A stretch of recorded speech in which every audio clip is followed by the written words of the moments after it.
Italy, summer of 216 BC. Under the scorching August sun, the plains near the Aufidus River, now modern-day Cannae, simmered with unbearable tension. The Roman army was preparing to engage in what would become the most critical battle in its history. But they were not facing an ordinary enemy. Standing opposite them was Hannibal Barca, the brilliant general of Carthage, a man who had terrorized the Roman Republic for over 3 years. Hannibal was the living nightmare of Rome. After marching over the Alps with his army and war elephants, something no one had done before, he crushed the Romans at Trebia and then ambushed and slaughtered them at Lake Trasimene. His name became a warning whispered by parents to their children. Rome needed a decisive victory to survive. They chose Cannae as the place to make their stand, but that decision would come at an unimaginable cost. After the disaster at Lake Trasimene, Rome had no choice but to mobilize all available forces. In 216 BC, the Senate authorized the largest army it had ever raised, around 86,000 men, including citizens, allies, and mercenaries. 2 consuls were elected to command: Lucius Aemilius Paulus, a cautious and experienced general, and Gaius Terentius Varro, a populist politician with an aggressive, impetuous style. In accordance with Roman tradition, command alternated between the consuls each day, a tradition that would prove fatal in the coming battle. Hannibal, meanwhile, had spent years fighting a guerrilla war across Italy. He knew Rome would eventually strike with full force.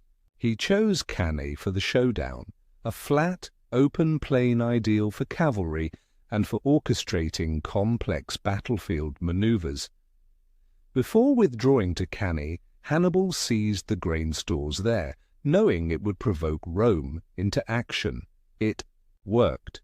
The Roman army marched to reclaim Cannae, eager to crush the Carthaginian menace once and for all, but in doing so they walked right into Hannibal's trap.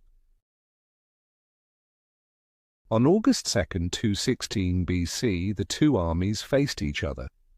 The Roman army, 86,000 strong, was packed tightly in a deep formation. Their strategy was straightforward: push forward and smash through Hannibal's center with brute force. Varro, the consul commanding that day, insisted on an aggressive assault despite Paulus's warnings. Hannibal, by contrast, devised a daring and unorthodox plan. In the center, he placed his weaker Gaul and Iberian infantry, who were instructed to gradually fall back under pressure. On both flanks stood his elite Carthaginian infantry, ready to hold their ground and eventually envelop the Roman sides. On the far right, he deployed his agile Numidian cavalry, on the left the heavy Iberian cavalry, strong enough to smash their Roman counterparts. The entire line was arranged in a convex, bulging crescent, with the center protruding toward the Romans, like a spring-loaded trap waiting to snap shut. To the Romans, this looked like weakness. To Hannibal, it was the perfect illusion. At dawn, with mist still clinging to the earth, the battle began. The Roman infantry surged forward, slamming into the center of Hannibal's line. The Gauls and Iberians gave way slowly, deliberately. Varro believed he was winning. The enemy was retreating.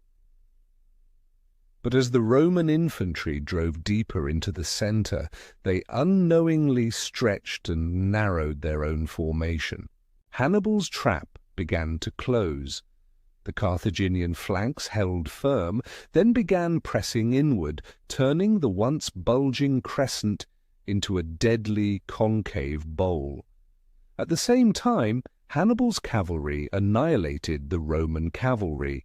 The Numidians darted like phantoms, while the Iberians crushed their foes with brute force.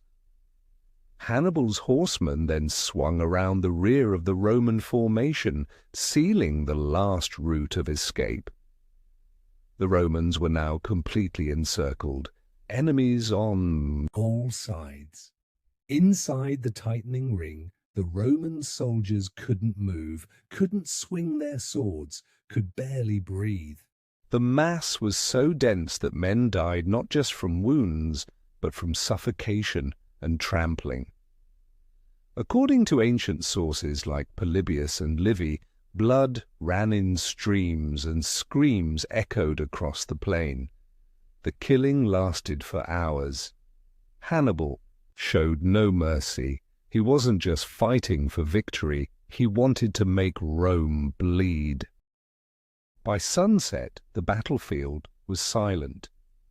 Between 50,000 and 70,000 Romans were dead, including 2 consuls, 80 senators, and hundreds of officers and noblemen. Only about 10,000 survived, most of them taken prisoner. Lucius Paulus died fighting. Varro, the man who had insisted on attacking, fled with a small group of survivors. Surprisingly, the Senate did not punish him. Instead, they declared, "He who did not despair of the Republic shall always be a citizen of it." Rome was shaken to its core. The first rumors claimed the entire army had been destroyed, and many believed the Republic was finished. In the aftermath, Rome's allies in southern Italy, including Capua and parts of Apulia, switched sides and joined Hannibal. Some Greek cities followed. Even King Philip V of Macedon reached out to ally with Carthage, threatening to open a second front. And yet Hannibal did not march on Rome. This has remained one of the greatest puzzles in military history. According to legend, his cavalry commander Hannibal said, "You know how to win a victory, Hannibal, but not how to use it." Why didn't Hannibal strike at Rome? Perhaps because he lacked siege equipment to breach Rome's massive walls. His army, though victorious, was exhausted and bloodied. He waited for reinforcements from Carthage, but they never came. Carthage's hesitation would prove fatal. The golden opportunity to destroy Rome slipped away. Cannae did not save Carthage. Instead, it forced Rome to adapt and evolve. Shocked by their losses, Rome abandoned large-scale battles and adopted a new strategy: delay and attrition. Under Fabius Maximus, the delayer, the Romans avoided direct confrontation, cutting off Hannibal's supplies, wearing him down slowly. For 15 years Hannibal remained in Italy, but he could never get close enough to strike at Rome again. Eventually the war shifted to North Africa. In 202 BC, Hannibal was defeated at the Battle of Zama by Scipio Africanus, a Roman general who had studied Hannibal's tactics and used them against him. Yet Cannae left an eternal imprint. The double envelopment tactic became a model studied for centuries. Napoleon, Moltke, Schlieffen, even German plans in World War II all drew lessons from Cannae. But perhaps the greatest lesson of Cannae is not military. It is a lesson about hubris, timing, and the long game, about how even the most brilliant battlefield victory can plant the seeds of eventual failure if not followed through. If you enjoyed this journey through one of history's most legendary battles, make sure to leave a like share the video, and subscribe to our channel for more epic stories from the ancient world. Thank you for watching.